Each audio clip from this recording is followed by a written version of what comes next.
Okay, our talk's tonight about did Darwin have a new idea? And this is, I think, a very important question. And I think most people in the world today think Darwin was a great scientist and he came up with this new idea in his book on the origins of species by means of natural selection.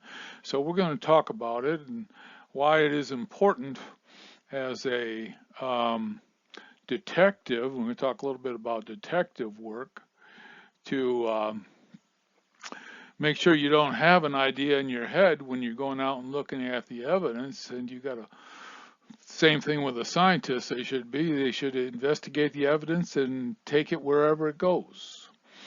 You got a bad scientist, well, lead the evidence to what his conclusion is, and that's a problem. So one thing you got to look at, and it's the law of cause and effect. And this is all part of detective work, and it's part of science and philosophy. The law of cause and effect is an immutable universal law encompassing the principle that nothing in the universe can ever happen by chance. For everything that happens, in every other words, for every effect, there is always a corresponding adequate cause preceding it without exception. The principle of cause and effect is and always has been widely accepted throughout the ages as a most exalted universal law and one always to be totally respected. And unfortunately, in our world today, it's not so totally respected. But I think it still should be, especially with being a detective.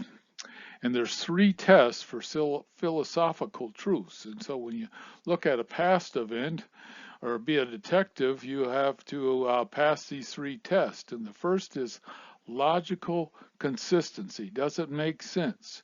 Is it rational to believe it is true? And does it all add up? All the evidence, is it all consistent with each other? The second is empirical adequacy. Is there enough evidence to validate the idea?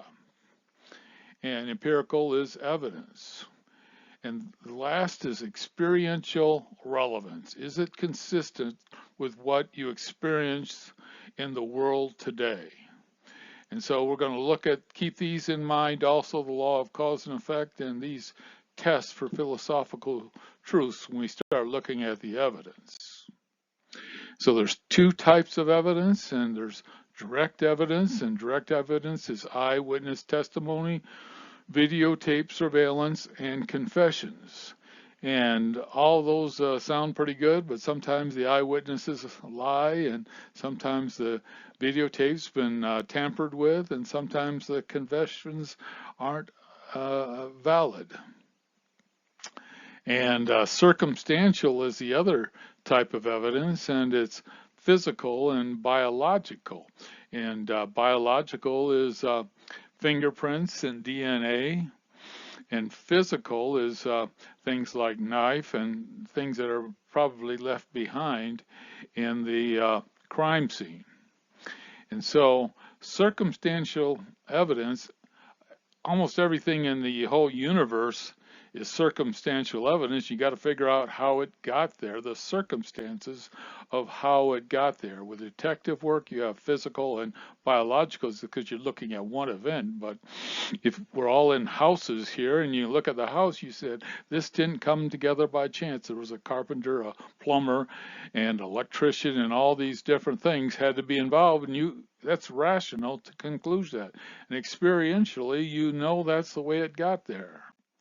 So Hebrews 11 verse 1, now faith is the substance of things hoped for, the evidence of things not seen. So this is what the Bible says evidence is. It's not blind faith. It's faith based on evidence. And God has left evidence here, and you got to come to the most reasonable conclusion how it all got here. And Sir Arthur Conan Doyle says it is a capital mistake to theorize before one has the data. Insensibly, one begins to twist facts to suit theories instead of theories to suit facts.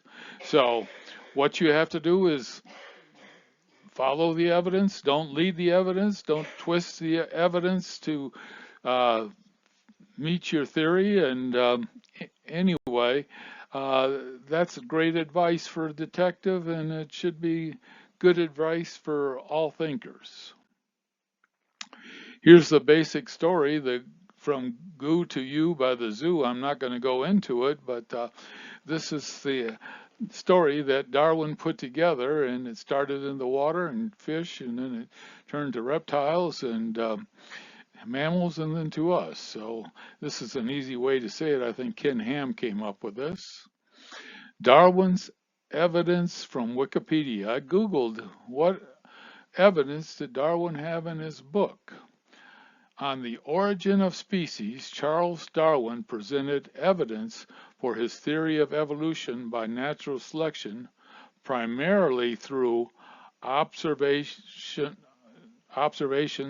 of fossils, biogeographic distribution, and comparative anatomy. So basically, from the fossil record, and he just saw some bones out there, and he saw different distribution of things, of animals and birds or whatever. It's like the uh, kangaroos are in Australia, and he said, well, in a case like that, he said they must have evolved in Australia. But we now know that there was land between the Earth and Australia at one time when the water was lower after the flood, and it's reasonable to believe that they had some uh, lions or something chasing them, and so they ran as far as they could get away, and then the water came up and they're safe over there. So there's other reasons that they had just evolved in different places. And comparative anatomy, I'd say that's better evidence of a common designer than a common ancestor. But he assumed it came from a common ancestor. Evolutionists today argue that evolution is a modern idea that is a product of scientific research, in part as an effort to lend credibility to their hypothesis. So they're still talking about it's a new idea in the world today, and I'd say most people still believe it is a new idea because they're teaching everybody that. Michael Finch, not until Darwin did anyone draw the same conclusion except Alfred R. Wallace, but Darwin undoubtedly preceded him in the concept of the theory of evolution by natural selection. So we'll see if that's true too. We'll see a little bit about Alfred Wallace, and I did some detective work to find out where this idea came from. And here is Alfred Wallace. In February of 1958, I was suffering from a sharp attack of intermittent fever, and every day during the cold and succeeding hot fits to lie down for several hours. Then it suddenly flashed upon me that the fittest would survive. I became convinced that I had at length found the long-sought-for law of nature that solved the problem of origin of species. So Alfred Wallace had this idea before he wrote his book anyway. So anyway, I think that's a wrong statement, but I think Darwin got the idea from someone else too. Edwin Blythe, he's an English chemist and zoologist. Blythe wrote 3 major articles on natural selection that were published in the Magazine of Natural History from 1835 to 1837. Blythe was a Christian and what we would nowadays call a special creationist. Blythe correctly saw the concept of natural selection as preserving the status quo, the created kind. He saw the natural selection as a process of culling, that is, choosing between several traits, all of which must first be in existence before they can be selected. So I think looking at it now, we'd say the natural selection would get rid of the bad results rather than preserve the good results. Within Darwin's library, housed the archives of Cambridge University, there are copies of the magazines that contained Blyth's articles with Darwin's handwritten notes in the margins. It seemed that Darwin took this reasonable theory proposed by Blyth and then twisted the concept of natural selection, where the survival of the fittest would survive.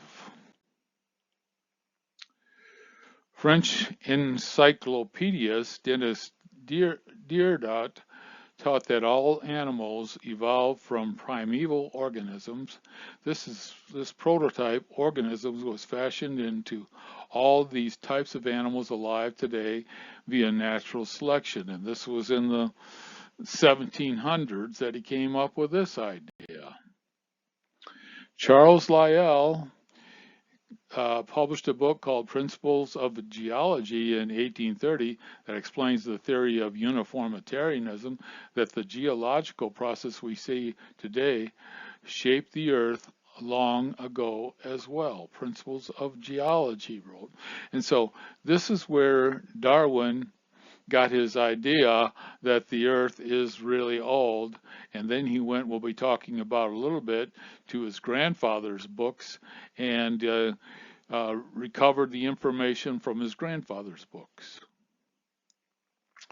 And this is Charles Lyell. He wanted to free sciences from Moses, and that was his goal because all the sciences were validating the ideas of the flood, and he didn't like that.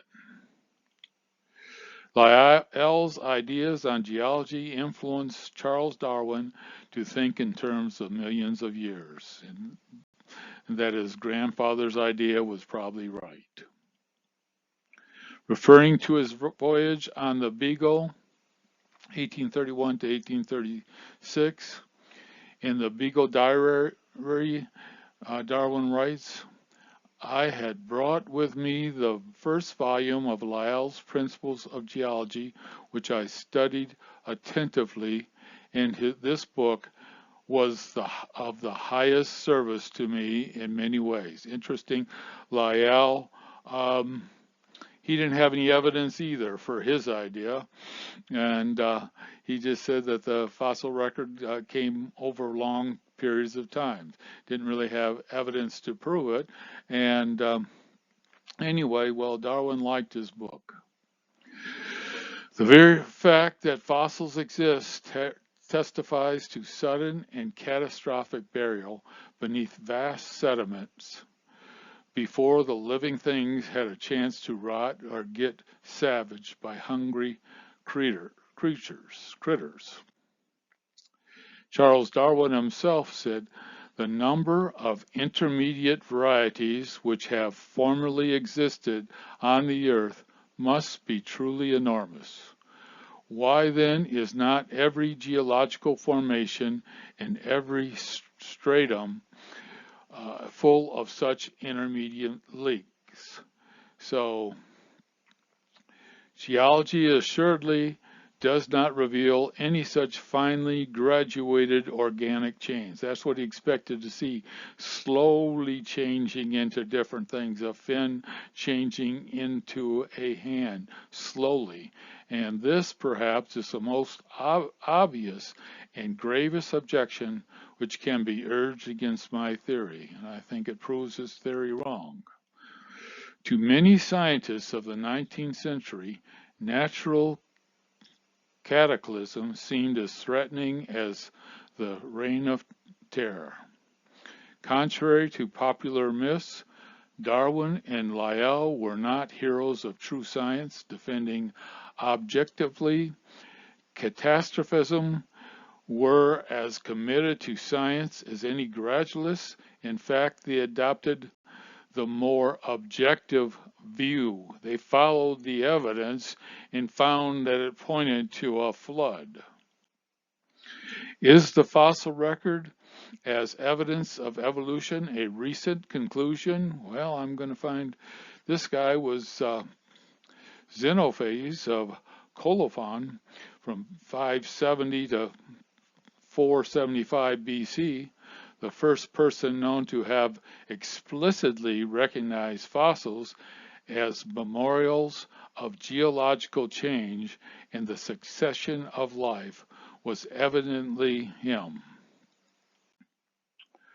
And then we have Lamarck. Lamarck Darwin got some of his ideas from him. His grandfather didn't believe in Lamarck's idea, but Darwin liked it. And his theory was giraffes inherited long necks with short neck ancestors who continually stretched their necks to reach food. And so anyway, this was a change by thought type thing. And actually, he had the word evolution. And the name for over 100 years had been transmutation. And then Darwin came up and he named it evolution, so nobody would think it was related to transmutation. And basically, what Lyell taught was called pangenesis. And Charles Robert Darwin, hereditary particles from all parts of the body are transported by the circulatory system and concentrated in the gametes. It began to take on a Lamarckian prospect and explained evolution by acquired characters, attempted to be confirmed by Francis Galton, 1822 to 1911 in Britain.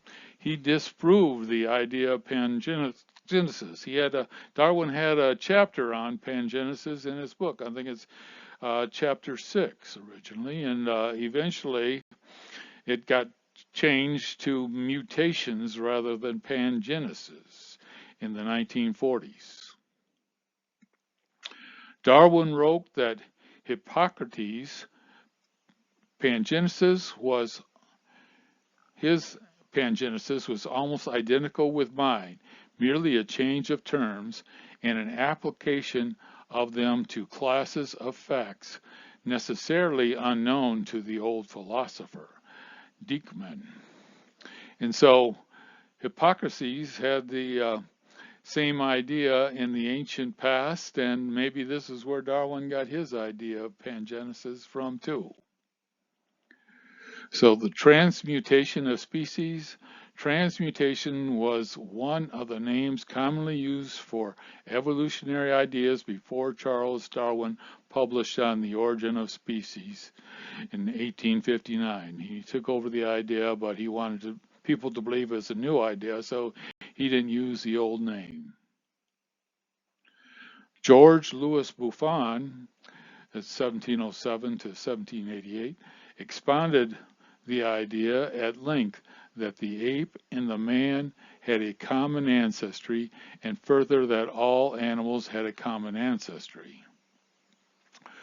Bonnet de Mellet, 1656 to 1738, suggested that fish were the precursors of birds, mammals, and men. Then we have Darwin's grandfather, Erasmus Darwin. He passed away before Darwin was born. He was a physician, natural philosopher, poet, and member of the Lunar Society. And he wrote Zoonomia, the Laws of Organic Life. Erasmus Darwin originated almost every important idea that has since appeared in the evolutionary theory, including natural selection. And Darlington, C.D., The Origin of Darwinism, Scientific America. Erasmus Darwin, in his book Zoonomia, wrote that all life originated from one common ancestor and over time branched off into all the species we see today, he thought this change was driven by competition and sexual selection.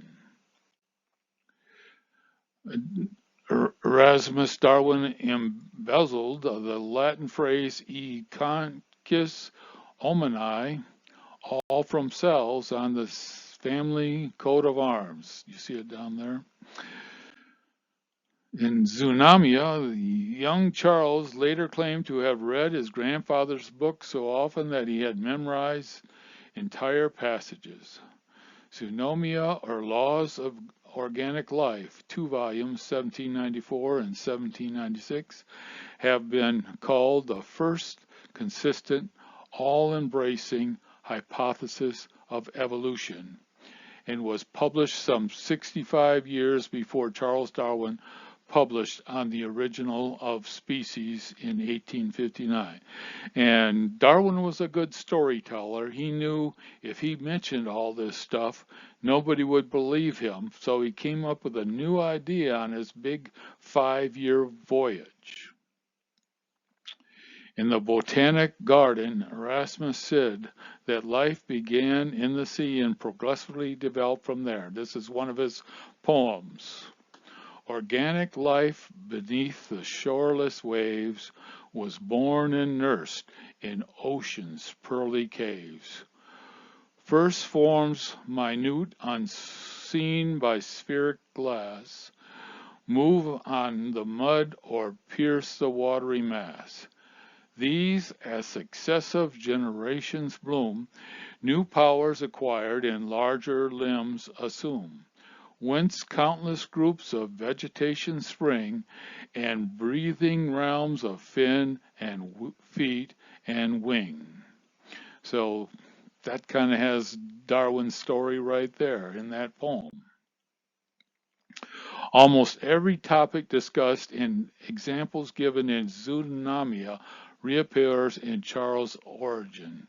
In fact, all but one of Charles' books have their counterpart in a chapter of Zoonomia or an essay note to one of Erasmus' poems. That's King Haley, Erasmus Darwin.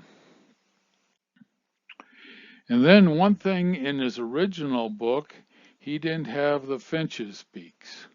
And the first time he turned it into the publisher, they didn't accept it. They said he didn't have enough evidence. So he added the finch's beaks, and then he had help from the Church of England, and they guaranteed that if they published his book this time, that they would buy out the first printing, and they did. And anyway, they loved his story. All he added was the finch's beaks.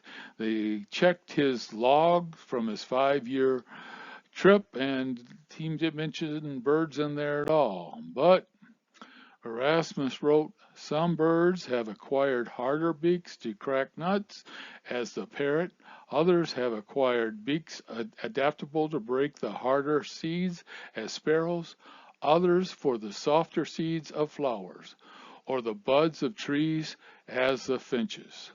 Other birds have acquired long beaks, and others broad ones, all gradually produced during many generations by the perpetual endeavor of the creatures to supply the wants of food. And so that's what he wrote, and Darwin found this, and he'd add this as evidence to his book, and then the Jesuits in the Church of England got it going all around the world and in the schools. Francis Bacon is credited with establishing and popularizing the scientific method. In his paper, Sylvia Silvarium, Francis adopted an idea of evolution, or more specifically transmutation, at least in plants and perhaps animals. So he might have came up with a transmutation idea. Roman naturalist Pliny the Elder, early AD, said there are so many so subject to chance. That chance herself takes the place of God. She proves that God is uncertain. So I guess at the time, chance was their God. And uh, it has no power. If you know, if you roll a dice, it has no power. But that was their God and an unproved God. Greek philosophy, they started off with the philosophers and they came up with the theory of evolution but took the gods out. And all the other ones, except for the Hindus, hadn't taken the gods out. And Greek uh, pagans before did have the gods in the same story. During the 6th and 7th, 6th, and 5th centuries BC, the Greeks realized that many phenomena previously ascribed to the gods could be explained naturally. Around 520, the Greek philosopher Anaximander of Miletus wrote a text called On Nature, in which he introduced an idea of evolution, stating that life started as slime in the ocean and eventually moved to drier places. He also brought up the idea that the species evolved over time, and the presence of shells and marine fossils was for him the proof that the sea covered much of Earth's surface. He postulated that humans must have originated in the sea and have originally resembled fish. That was their idea, just how it all came together by chance, I think. Greek philosopher Empedocles, often called the father of evolutionary naturalism, this was a little bit later, argued that chance alone was responsible for the entire process of evolution of simple matter into modern humankind. He concluded that spontaneous generation fully explained the origin of life. He also taught that all living organisms types gradually evolved by the process of trial and error, recombination of animal parts.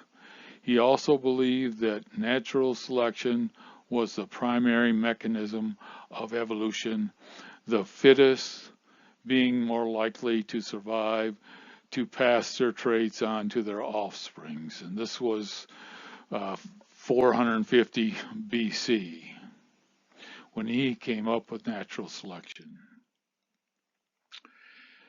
By tapas pihit, the power of meditation, Brahma, the universe attains expansion and then comes primeval matter, and from this comes life.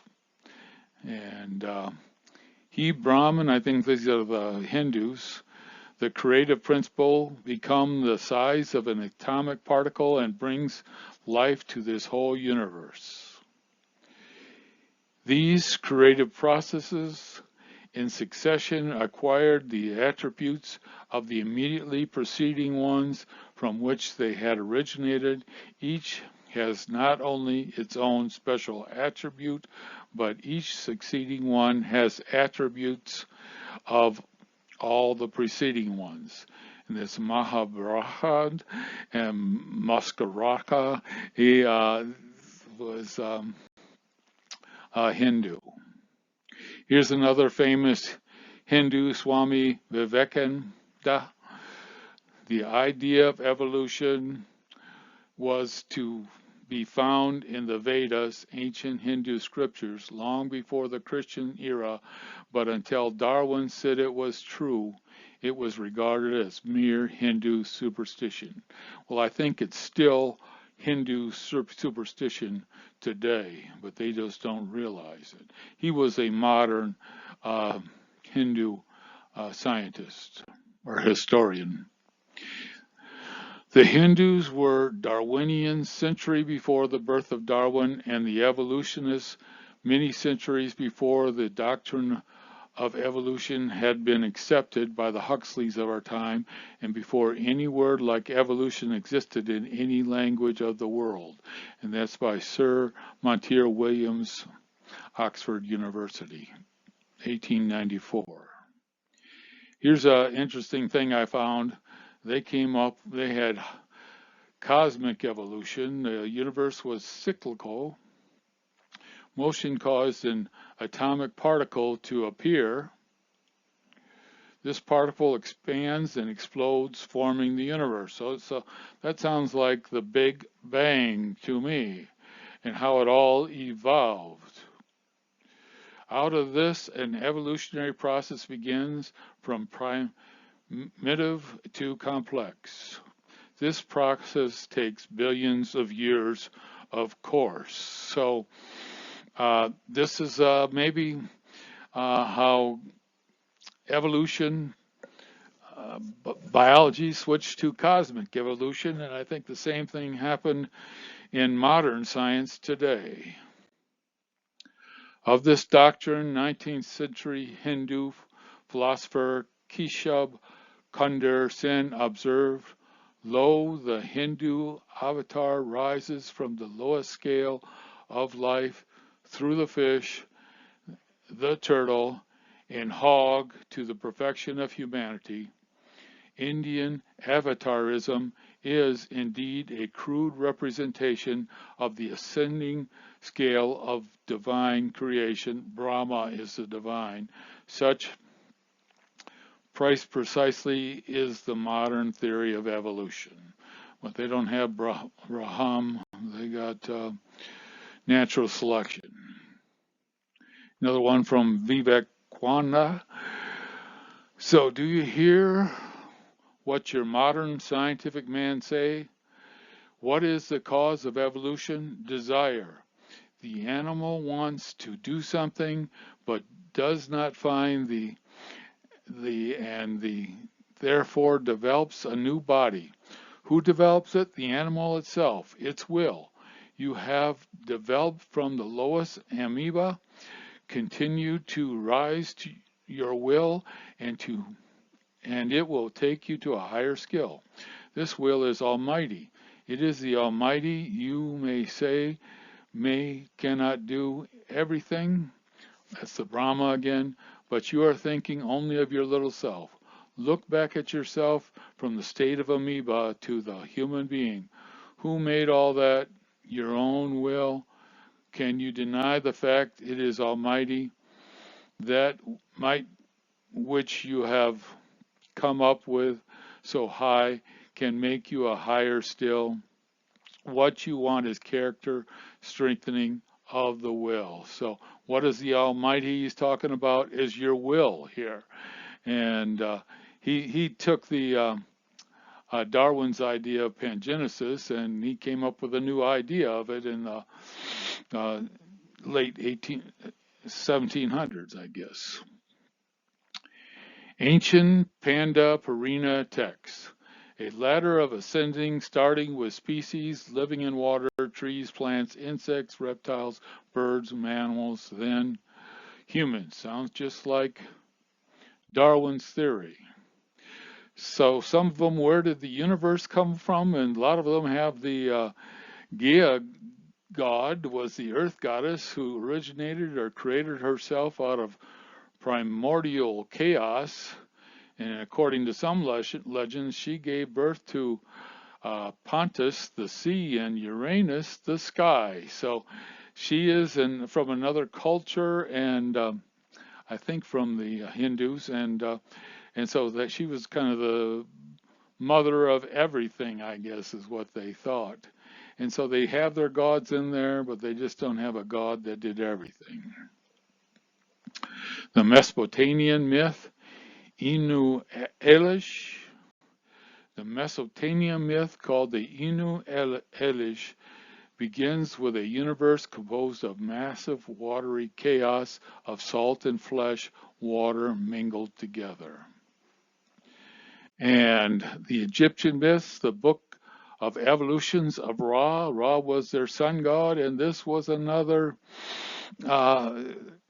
evolution story.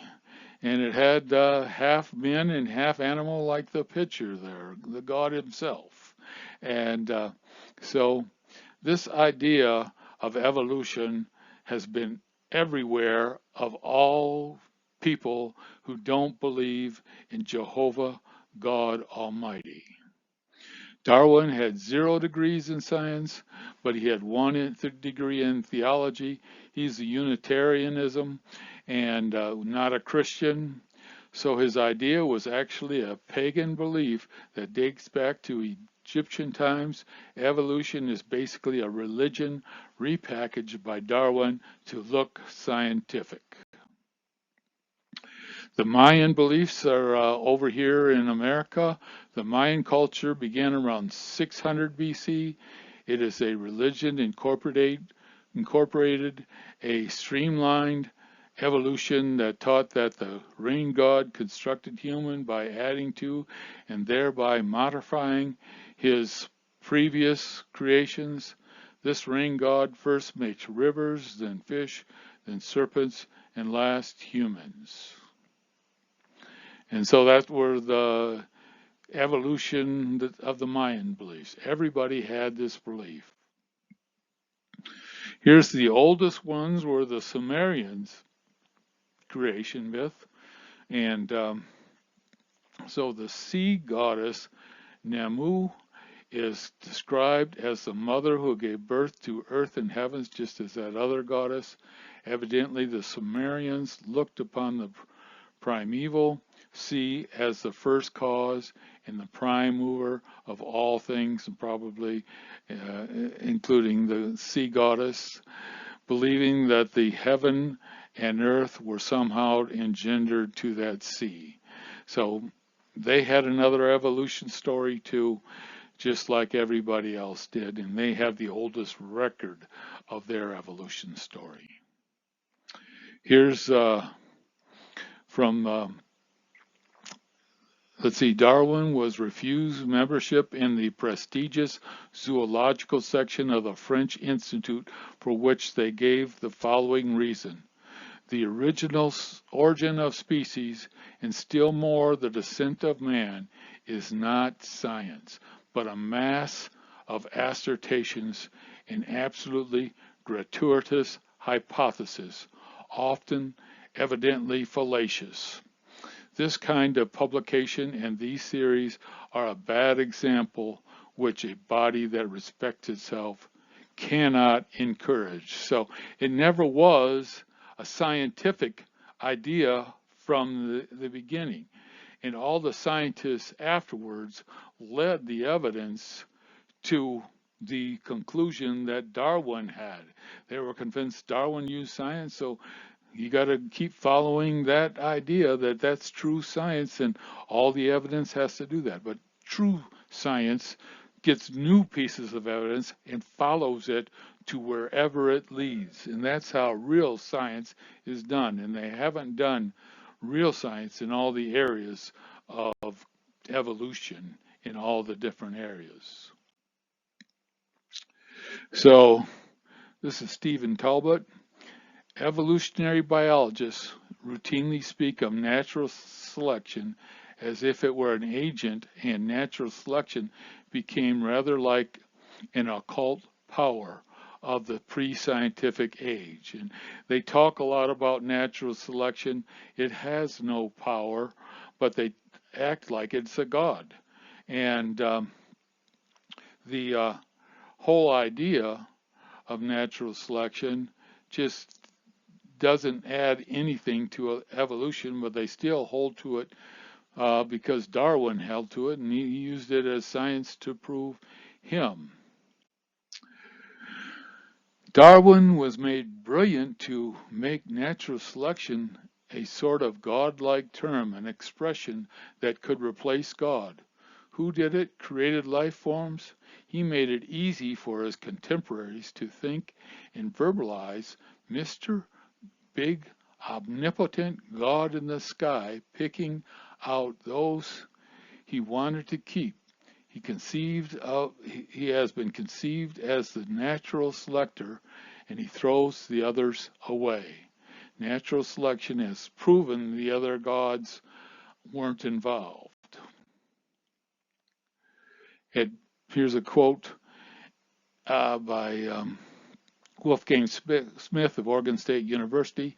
As a scientific theory, Darwinism would have been jettisoned long ago.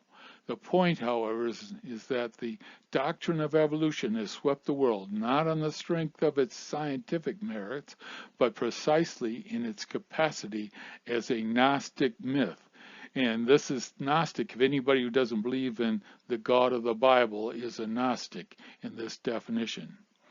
It affirms, in effect, that the living things created themselves, which is, in essence, a metaphysical claim. Thus, evolution is a metaphysical doctrine decked out in scientific garb. It is a scientific myth.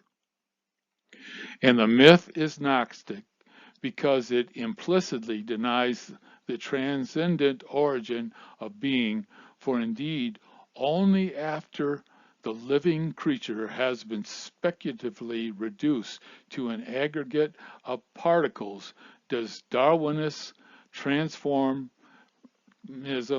become more conceivable. Darwinism therefore continues the ancient Gnostic practice of depreciating God the Father Almighty, creator of heaven and earth, and it perpetuates the venerable Gnostic tradition of Jehovah bashing. So he's got a great quote here, and from got the reference there. Evolution is an occult belief. Charles Darwin was not the first to theorize a link between man and animals, though it was a process of evolution thousands of years before Darwin was born. Hindus, Buddhists, Taoists taught evolution. The theory of evolution is not scientific, but it is religious. Quote from Ernest Mayr, professor of zoology at Harvard University. One belief that all true original Darwinians held in common was their rejection of creationism. This is a common belief held by all. Their rejection of special creation.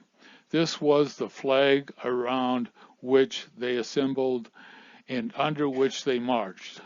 The conviction that the diversity of the natural world was the result of natural processes and not the work of God was the idea that brought all so-called Darwinians together in spite of their disagreements on other of Darwin's theory. So they had these same basic beliefs that it ruled out creationism, and it explained how they kind of got speciated, I guess.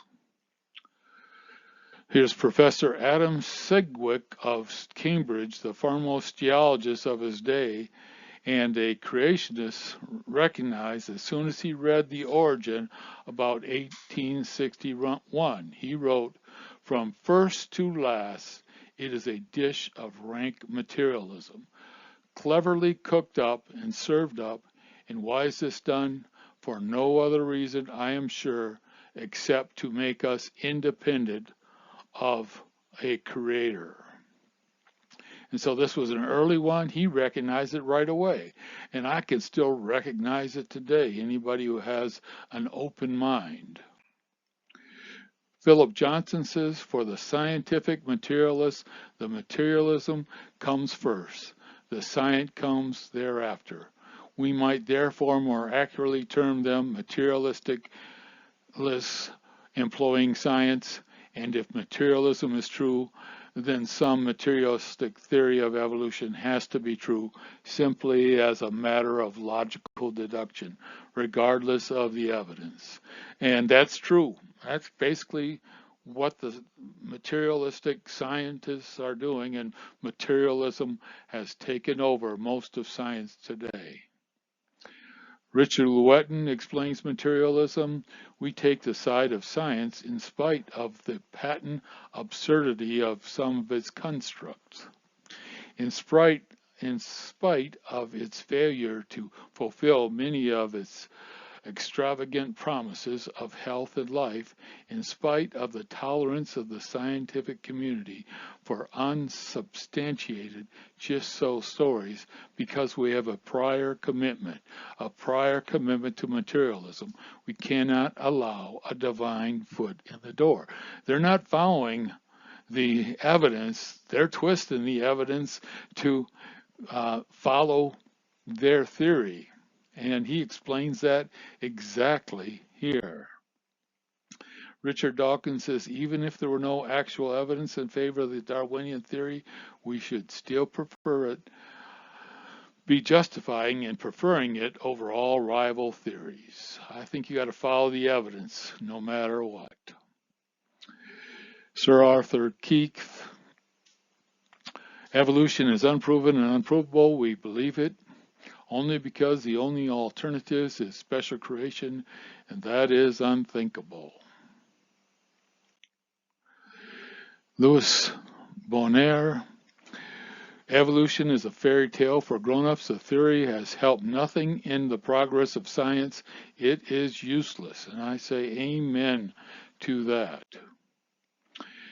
Ecclesiastes 1 verse 9, what has been is what shall be, and that what has been done is what will be done. There is nothing new under the sun, and that's absolutely true of the theory of evolution. And Ecclesiastes 9 verse 11 says time and chance happen to them all, and he's saying without God, this is the only alternative, is time plus chance. And Ecclesiastes had that in over 800 years before Christ. And this is where the evidence is. Romans 1 verse 20, for since the creation of the world, God's invisible qualities, his eternal power and divine nature have been clearly seen, being understood from what has been made, so that people are without excuse. Romans 1:25, for they exchanged the truth about God for a lie and worshipped and served the creative things rather than the Creator, who is forever praised. Well, you're giving praise to the creation and created things if you don't give praise and glory to the Creator. Here's a quote from F. Sherwood Taylor, British historian. I myself have little doubt that in England it was the geology and the theory of evolution that changes from a Christian to a pagan nation. It's basically, it was a majority Christian nation, now it's a remnant of Christians there. Atheist William Bovine, belief in modern evolution makes atheists of people. One can have a religious view that is compatible with evolution only if the religious view is indistinguishable from atheists. I agree a lot of people lose their faith after being taught Darwinian evolution as fact, and it disproves the Bible. This is a professor of biological science at Cornell, and he's saying that, hey, it's not compatible with any other religion but atheism. And we have a lot of theistic evolutions in the world today, but they don't know it, but their children aren't going to be Christians. They're going to turn into nuns. And here's what we're commanded to do by God. We demolish arguments and every pretension that sets itself up against the knowledge of God, and we take captive every thought to make it obedient to Christ. So this is a pretension that sets itself up against the knowledge of God, and we have to demolish these arguments according to Paul in 2 Corinthians 10 verse 5. And so this is what our command is, and I try to make the case tonight that this idea of evolution is not a good idea. So I talked a lot about detective work and following the evidence wherever it leads. And I showed you that Darwinism and materialism, they don't do that. They just go wherever it goes. And no, they twist it back to their theory, and we just follow it wherever it goes. And that's the right way to do it. And we try to figure out how things work rather than how it validates materialism, which they try to do. And we normally say, wow, when we're done, and say, isn't our God amazing? We don't try to go back to our God. We just try to find out how it's made and then give God the glory afterwards. So it's a bad idea, and I think we're getting close to the end times, but we got to keep fighting and don't give up the fight.